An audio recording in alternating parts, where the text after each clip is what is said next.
Amensol's Shadow, The Fox and the Wolf, Part 4. Next came a vicious hissing snake, a boa on the hunt. The fox looked mighty tasty, yes, a mighty tasty lunch. He swooped down low to grab the fox, but Wolf was too alert. He charged the snake with his long nose, and now it too was hurt. With aching face and throbbing tail, the wolf adventured more. The little fox was thankful so for all he'd done before. 11 days, 22,000 men, 35,000 elves, a handful of immigrants, Jinto remnants, and a slew of wounded warriors. 1/3 of the rations destroyed in an accidental fire in the storehouse. 22 councilmen of men and elves bickering. One foolish young king. And no great heroes of men left after the Battle of Havensong. Not even my beloved Corinna. Think, Alaston. Just think. The stale air felt heavy and hard to breathe as Alaston vigorously worked in the depths of the silent sanctum, the fortress of refuge for the elves and men of Terminus. Fleeing their homelands in the siege underway by the ravaging lord and his army called the Revenant, they had sought shelter here as a last defense against the insurmountable odds of overcoming these demigods. His co-conspirator, Asari, once the immortal ruler of men, left his bastion among the Pantheon to conquer and rule as a mortal and carry out his will as he saw fit, crossing the celestial boundary that separated gods and their creations. Now, elves were far from the tranquil lives among the trees of Fairthale, and men were trapped in their own makeshift prison, forced to watch their city, Havensong, as it was torn stone from stone, carried away and tossed into the sea. There was nothing left for men outside this glorified cave at the base of the Roan Mountains, and Alaston was doing all he could to hold the broken pieces of the civilization together. Cole, could you come help me inventory these crates over here? Alaston motioned to the boy. Yes, sir, Cole replied, jumping from a box in the corner and bounding into action. It was Alaston's plan to keep them busy and distracted from his unfortunate situation. Cole was the orphan son of the two greatest warriors of men, Hanai and Corinna. Hanai was favored by the king from a very young age, having found him orphaned by his grandfather who had died just as their rescue had come. Hanai had died as a young man while saving the life of the king's son Avendir, and his wife of less than a year, Corinna, was pregnant with their first child, Cole. Corinna had been raised by a master equestrian husbandman and quickly picked up the skills of warfare and strategy. She was a tenacious leader who had the hearts of practically all the army. She had orchestrated the retreat of the survival of men and elves at the Battle of Havensong and single-handedly fought against Asari himself. She was the first to draw blood from the High Immortal and gave hope to men that he could be defeated. She was killed during her duel by a stray arrow, cut down by mere chance before she could vanquish him. The delay of Asari had allowed the escape of the rest of the army, and now in the aftermath of the battle, along with the other children, Cole found himself with no family. War and loss were all he had ever known in his 10 years, and Alaston tried to give him respite at every opportunity. This manual labor and tedious work would do the trick for a little while, he thought. This very month marks the 475th year since our ancestors were brought to Terminus from Seolane. A tall elvish council member addressed the meeting of elven and human leaders. We have weathered many storms in our time, before and after our arrival. The Tormentiri laid waste to our homeland, siding with those they protected us against. Again, the Tormentiri found our homeland, blessed by Alos, and burned the sacred tree of Lumos to ash. In our moment of grief, covered with the ash of the Lumos and dust, we again were spared by our God, as the hot seed of the sacred tree was bestowed to us for safekeeping to be planted in another land. And now, the sacred tree Lucent, 475 years old, has been burned with the fires of malice and greed, just as they were on Seolane. If we have learned nothing, it is that sorrow and salvation are connected as day and night. As the storm is weathered, the sun will shine through again. But we must have the fortitude to outlast the storm. I am sorry, Avendir. We cannot risk all-out war with Osari and the Revenant. Our path will be evident in time. Let them crash and recede upon the mighty walls of our sanctuary. Avendir tried to keep his calm. He knew his youth and inexperience was being closely monitored by the 9 Ashen Elf Council. They had a mutual understanding with his father, Amensol, but they were reluctant to make new friends, to say the least. Trust was not easily won or lost with the elves. I appreciate your position, Eludir. I wish our history was as clear as the elves to glean from our victories and failures, Avendir said as he stood from his seat and began pacing the hall. On Terminus, we have had a different experience. Everything we have has been won by grasping and clawing our way to survival, and we have staved off eradication by our grit and determination. While you still pray to your gods for protection, we pray against ours, for our own god now fights against us. The leaders all mumbled to themselves at the clear distinctions. He was a charismatic man, as his father was, and playing the stoic was against his very nature. I implore you to look only at the facts. We have lost a great deal of our supplies. We have lost many more than we had hoped. But we have seen Osari bleed, and we have seen him tire, and we have seen him frustrated. We have only to cut the head from the snake and the body will die. Another elven council member spoke up. In his favor, the Lucent Tree may still be alive if dormant, just as Lumos was before. The sooner we can get to her, the greater chance of saving her.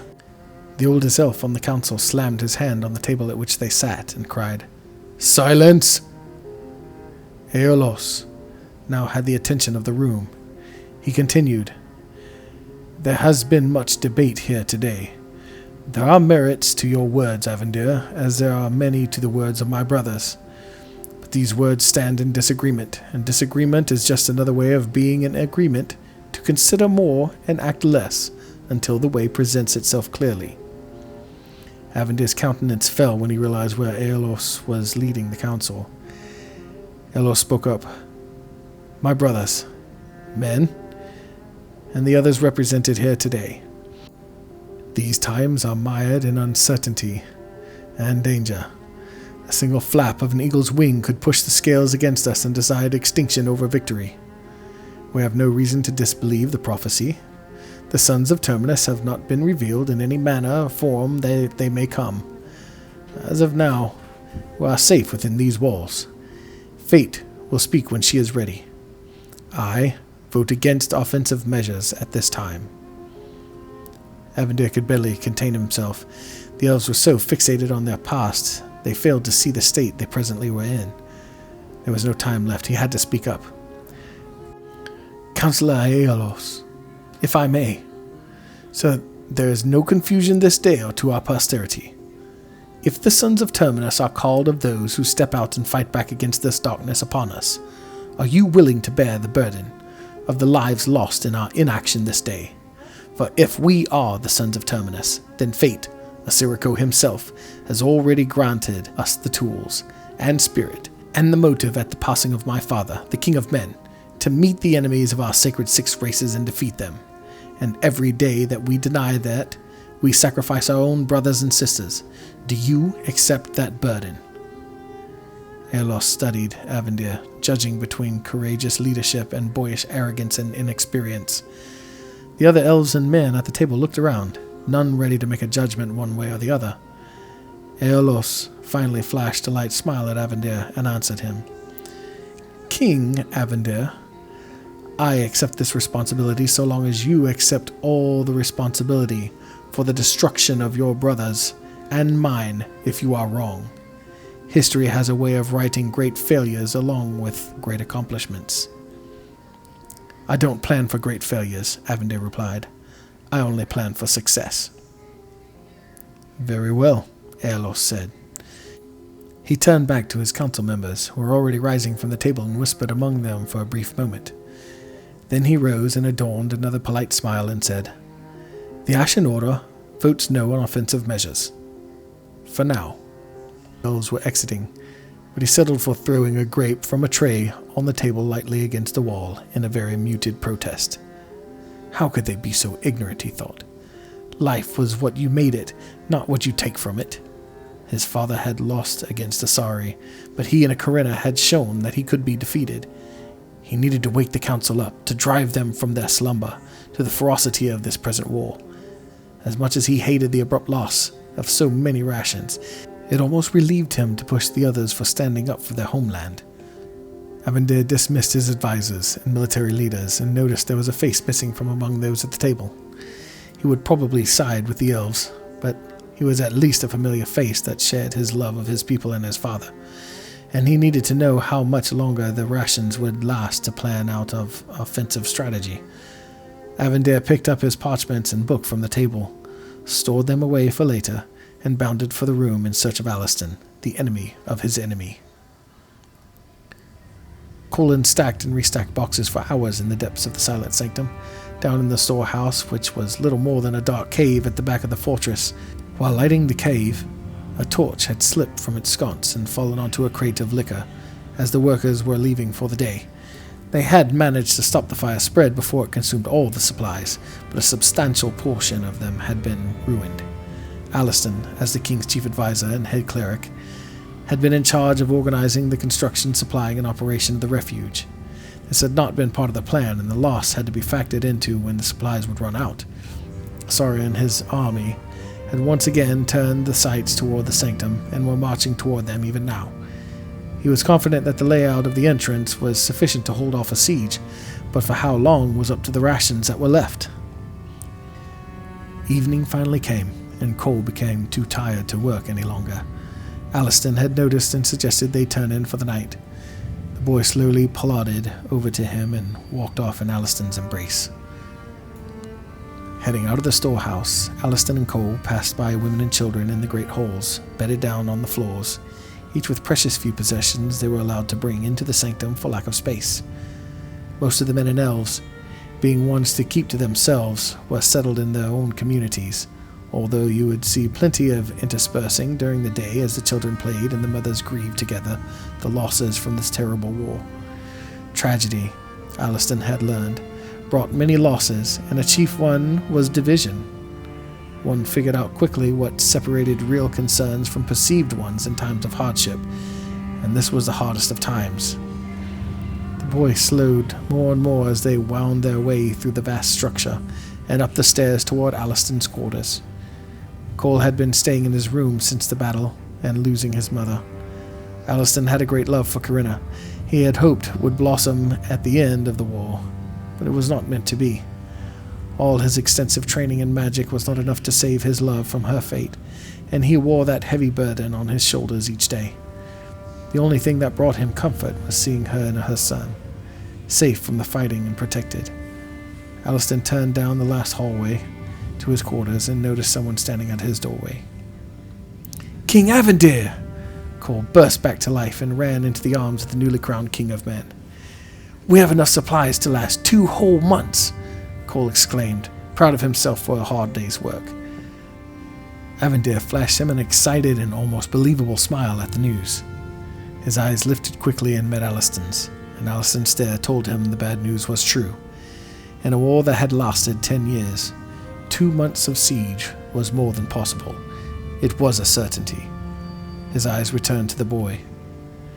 "That's amazing! Now that Aliston has you working like a man, you'll need to sleep like one. Why don't you go in and get prepared for bed? Maybe tomorrow you can come and sleep in the king's chambers with me, and I can teach you how to gamble like a man."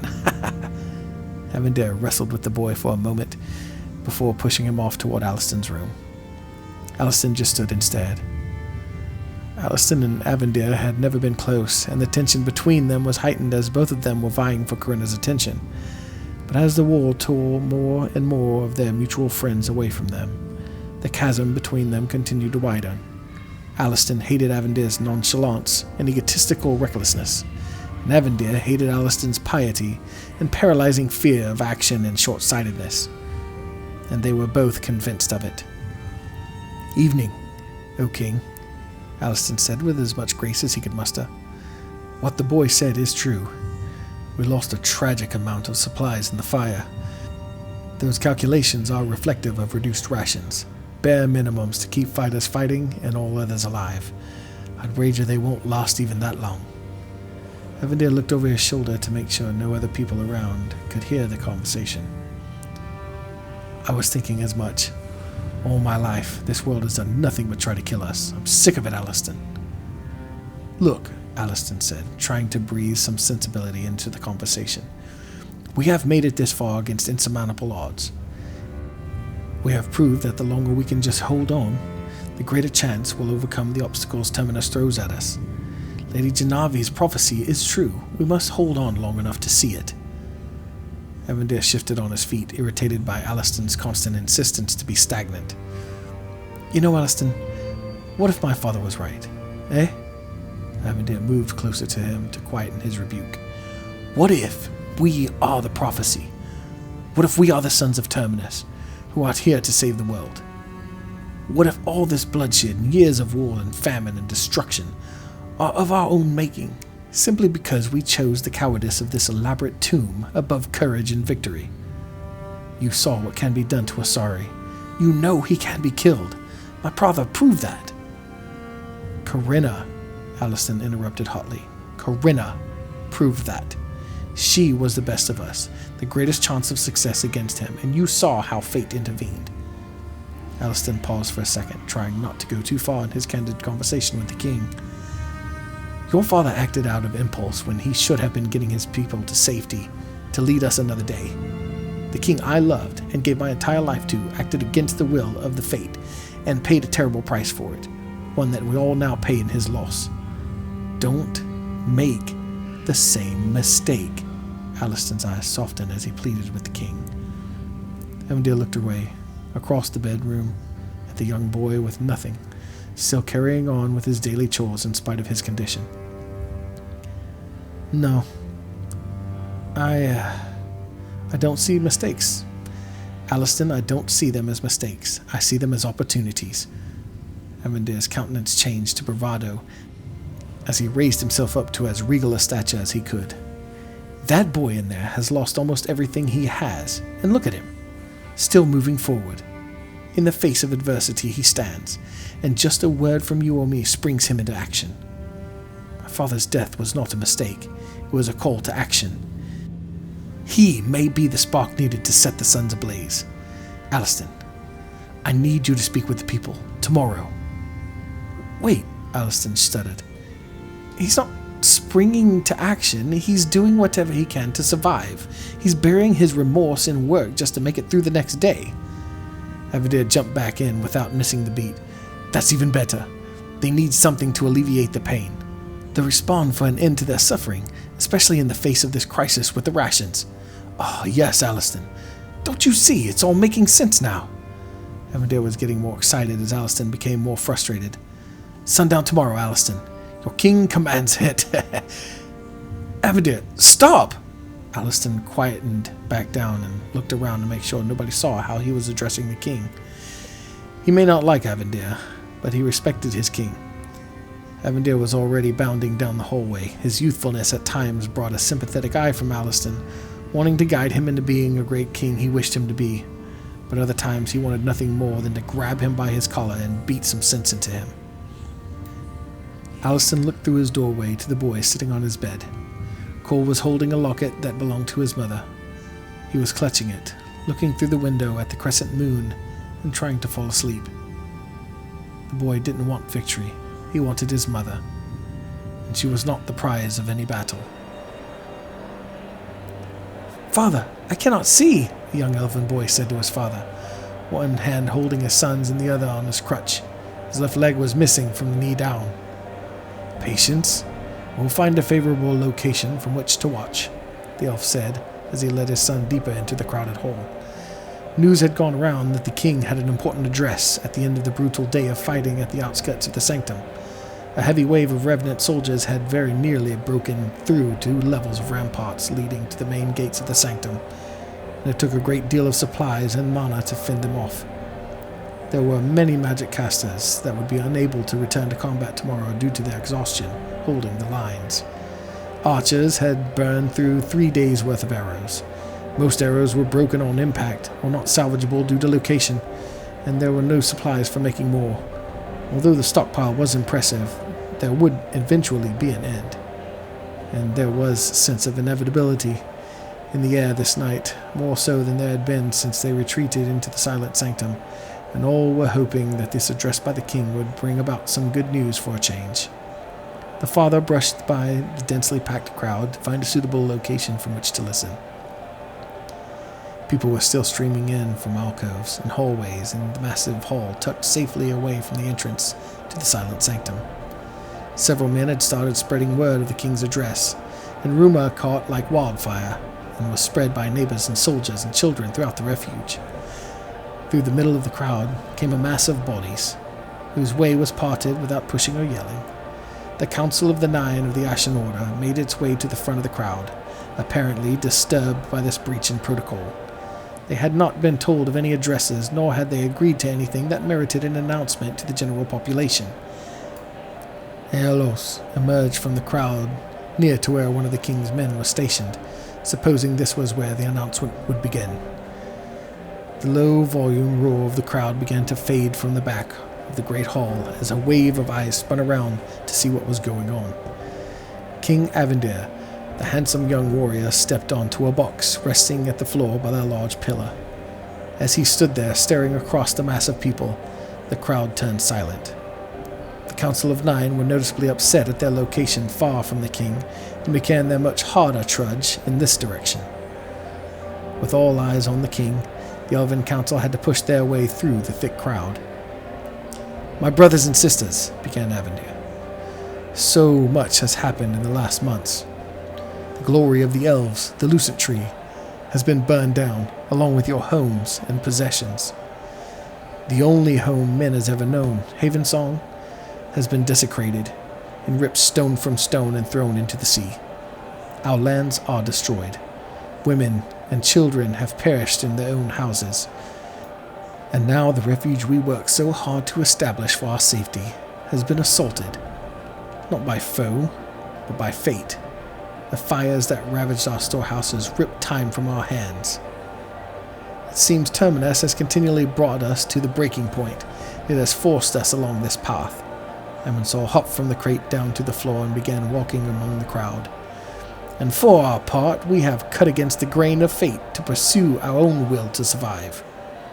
The council members were still pushing through the ever-growing crowd to get in the face of the audacious young king.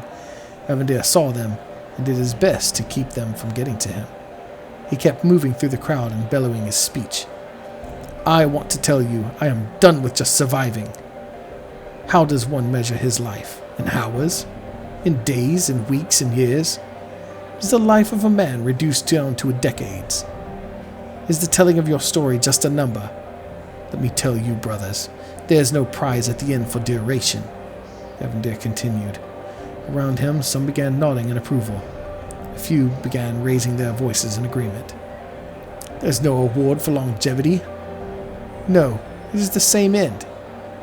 Your value, your sum is measured in deeds, in your own actions, how you lived your life regardless of number." Avendir kept the council in the corner of his eye as he continued to circle through the crowd. "Is what defines you. You are bridled by those in charge, afraid to remove the harness that controls you and step into the future that belongs to you. Is it mere coincidence that Lady Janavi, when speaking of her prophecy over the 6 races, invoked the sun as her depiction of the saviors of our lands? And here we stand, Fairthale set ablaze, Havensong set ablaze, and at the passing of our great King Amensols, there has arisen a fire and a fury sparked by his boldness and leadership that no revenant scum can extinguish." Avendir spit on the ground at the mention of the revenant, drawing war cries and cheers from the crowd, being moved by his words. He had made his way all the way back to the platform where the council had been at the beginning. He hoisted himself up onto the makeshift stage, and through a corridor, Aliston ran toward the great hall as fast as he could.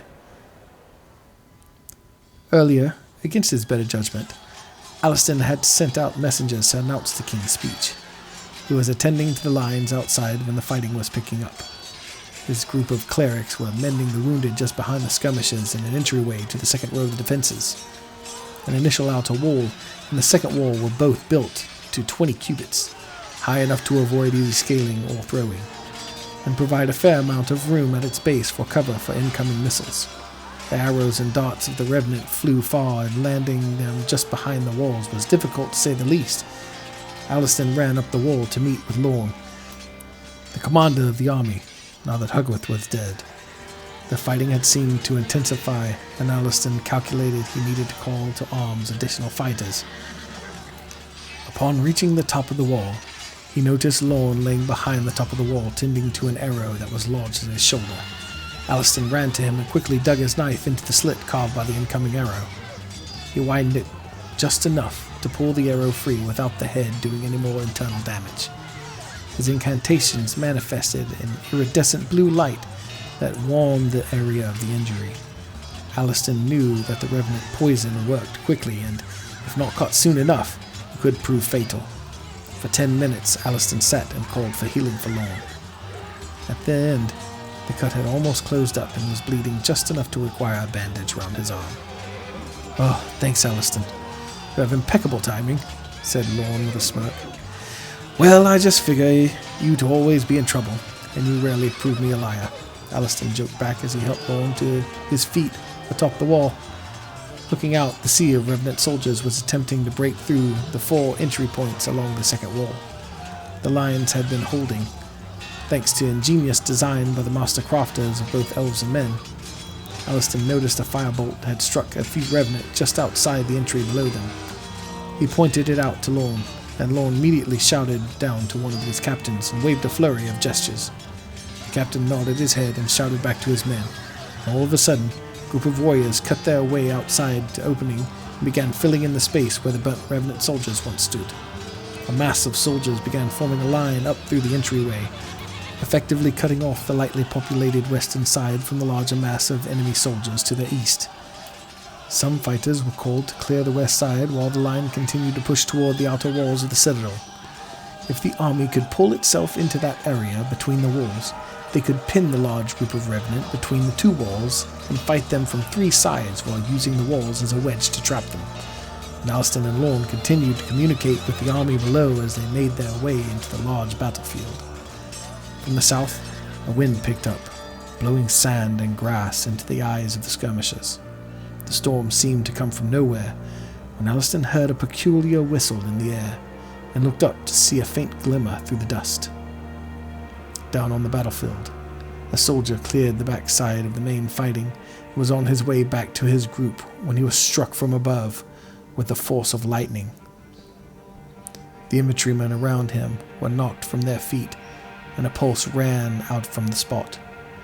Alastan and Lorne were moved by the shock wave, but watched as the body of the soldier was driven to the ground with such speed and intensity. His arms were torn from his body as he instantly was crushed into the dirt. Standing, with his foot planted inside the ribcage of the fallen soldier, was Asari. Alastan shouted at those blocking his way as he ran hard and fast toward the king and the assembly. He broke through the final archway to see the great multitude cheering with his fists held high as Avendir stood on a platform on the other side of the hall. He began shouting and pushing his way through. He heard Avendir speaking. "We are the fire that burns like the sun," Avendir exclaimed from his platform. "Our time is now, and we must fulfill our destinies, no longer living for survival, but for purpose and pride.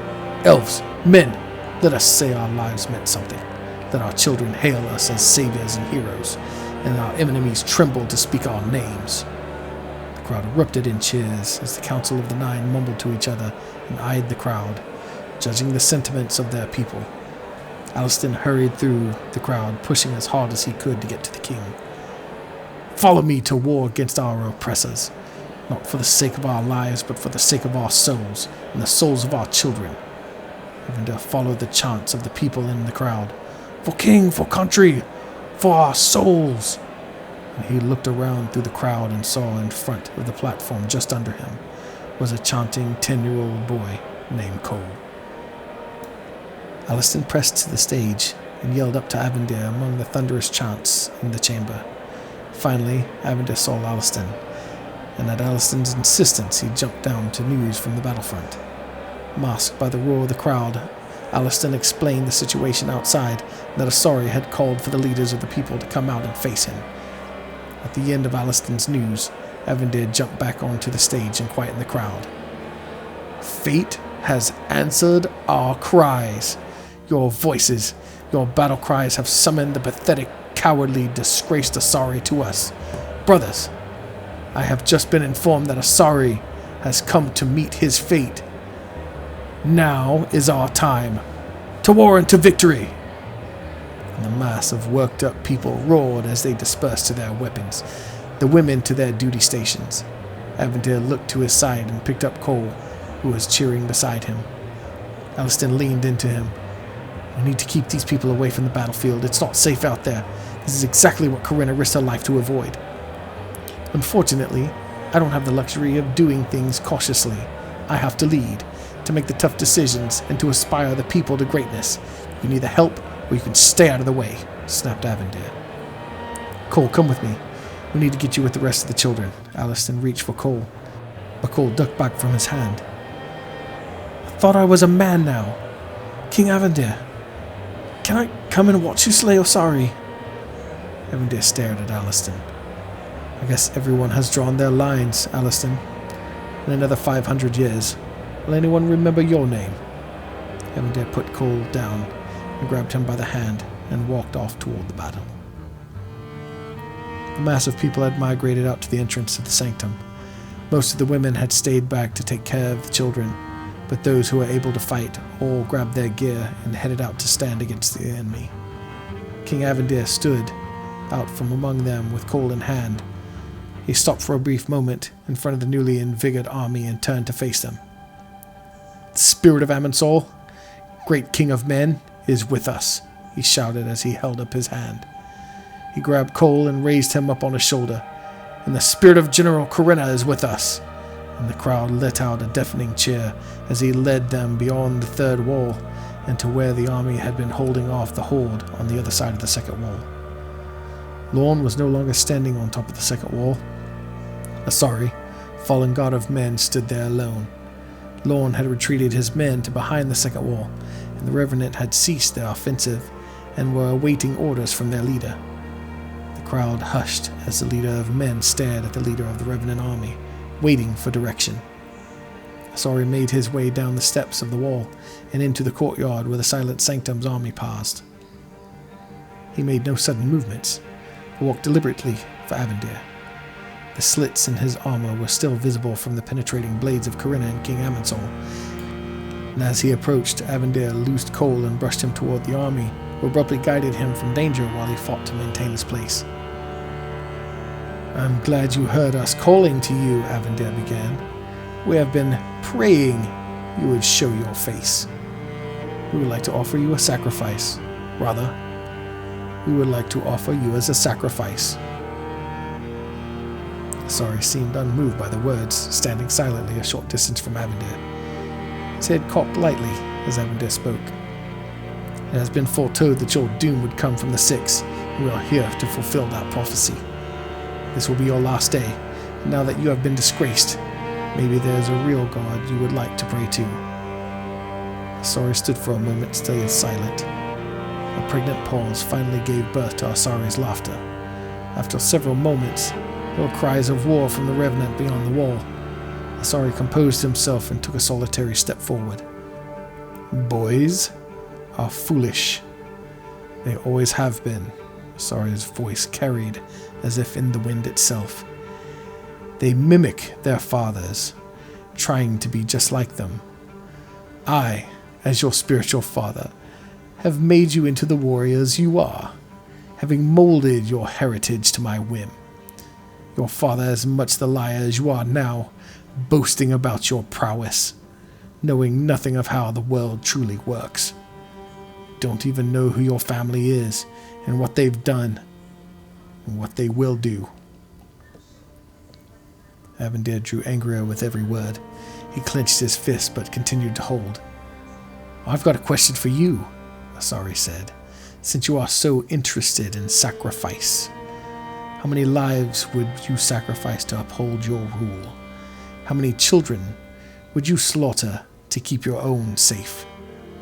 Or how many lives would you ruin to spare your own ruination?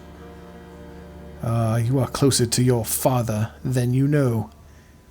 Your father lied, misled his people, covered up his false deeds, and left others to pay the price.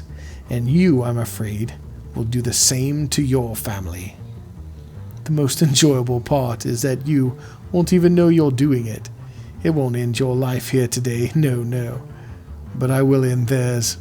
Asari pointed around with the tip of his sword, calling out the army at his back. Oh, glad to know you're afraid of me, Avendir yelled. He turned his head back toward his men behind him. For our souls!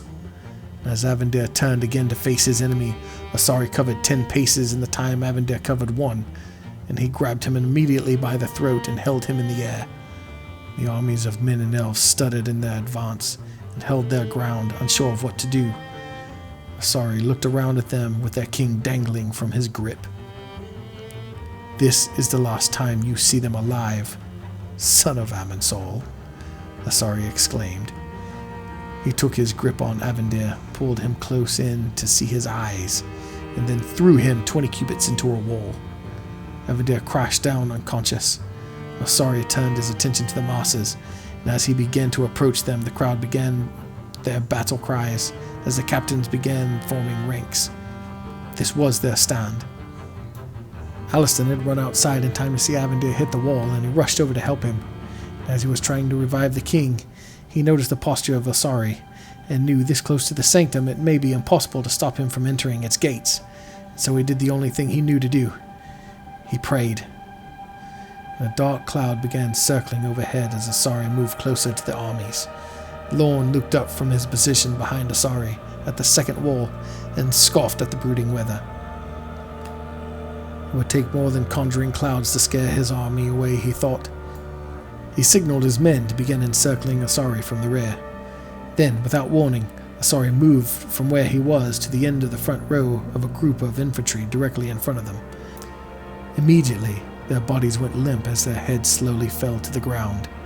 20 men were decapitated in the blink of an eye. The shock of the attack held Lorne captivated for a moment, questioning his own bravado. As if he could feel the doubt, Asari turned from the front lines and looked back directly at Lorne, and he slowly turned his body to face him. Lorne's courage sank within him as the demigod approached him. Men, to me! Lorne finally ordered as loud as he could muster. His men, a mixture of concern and reckless abandon, lined up at his side. It's been an honor fighting alongside all of you, Lorne said to them. Don't make it easy, whatever you do. As Asari was moving, the ground beneath his feet began to glow with a faint red that got brighter with each step. Asari looked down, pressed on and caring for whatever conjurings the elves were mustering, and suddenly his foot sank below the ground just enough to startle him. His foot was sinking into the bright red ground beneath his feet, and as he saw smoke rising from the divot, he became more apprehensive, and he darted away from the ground as fast as he could. He looked back and saw that the ground that was beneath him was turning to lava. Another soft red glow began to form under his feet. "The dragons!" exclaimed a soldier as he pointed up to the sky at a glowing ball of fire high into the evening sky lit up the earth below. It appeared to be moving at an alarming pace directly for them as the soldiers, Revenant and Six alike, ran to seek the closest shelter they could find. Asari stood mesmerized, as did Lorne and his men. A great commotion started swirling around Alistan and the king, still trying to regain his composure after the devastating impact. Calls of dragon came from passers-by in all directions, and Alistan left the king where he was and stood to locate the crisis. Dragons had not been seen by the population in hundreds of years, although some very adventurous individuals had run across them sporadically through the generations.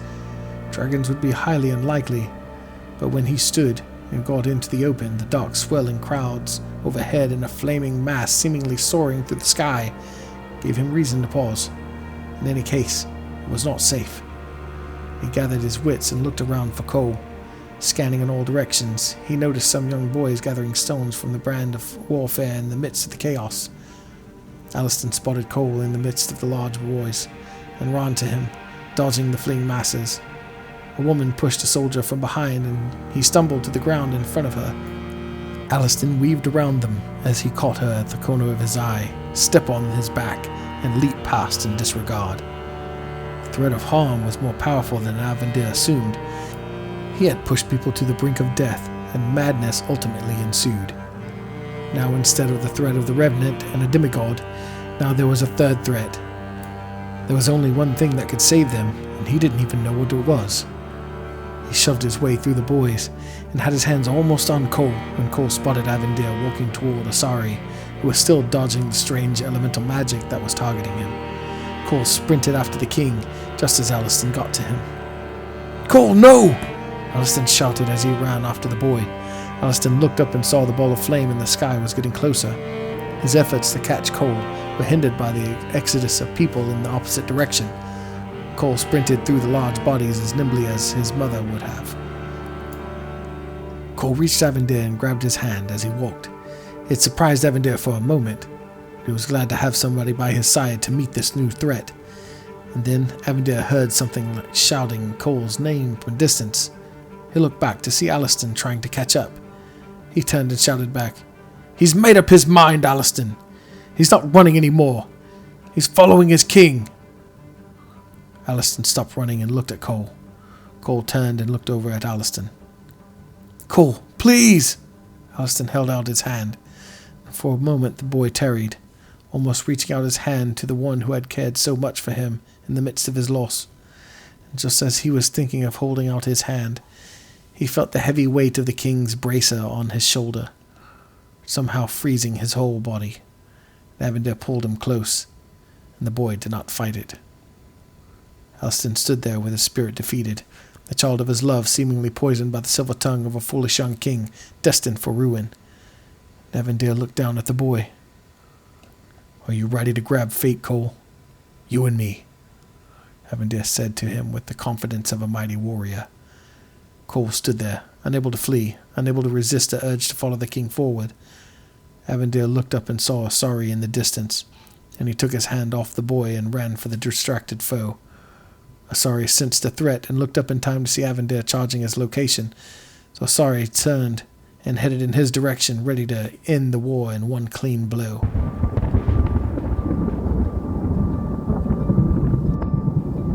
Asari blinked, dust in his eyes, a pain in his chest. Where was he? Where was Amensol's son? What just happened? Asari looked around. He was laying on the ground 10 cubits from where he had been standing. He picked himself up as quickly as his mortal body would allow and strained to see through a cloud of dust and ash and flame.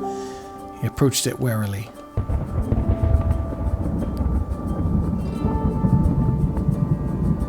Avendir covered his eyes, momentarily blinded and lying on the ground, blown over by a concussion. A lightning strike had landed at the center of the swirling torrent of dust and fire where he had been looking a moment ago, and all the motion around the battlefield was ground to a halt at this new terror. There was a sense of awe and fear that gripped the guard and general alike. No one dared move, and the dust and ash began to settle out of the air. Avendir felt 2 hands on his shoulders as Cole rushed over to him to help him to his feet. But he just laid there, propped up on one elbow, awaiting the revealing of the monster in the mist. A silhouette began to emerge from the center of the red glow. It was the silhouette of a man, and he walked toward Avendir, almost peacefully. As it drew closer, another silhouette appeared from behind it. The short, slender, curvaceous frame was undoubtedly an elven female. The light of the flames began to subside, and the dust in the air began to dissipate, and Avendir began to make out what he was looking at. Aliston could not see Cole or Avendir. They had been there a moment ago, but lost them when he was flung to the ground. His eyes were still spotty from the brilliant flash of light that had followed it, and he finally caught a glimpse of Avendir and Cole on the ground near the glowing mass. He rushed over to help them when he stopped in his tracks. Before him emerged a man with skin like bronze, glowing as if fire itself was shut up in his bones. He wore no fine clothes, no jewels, carried no weapon. His eyes glowed with a soft light emanating from within, and his feet were bare, but he wore a small linen cloak with the hood draped over his head.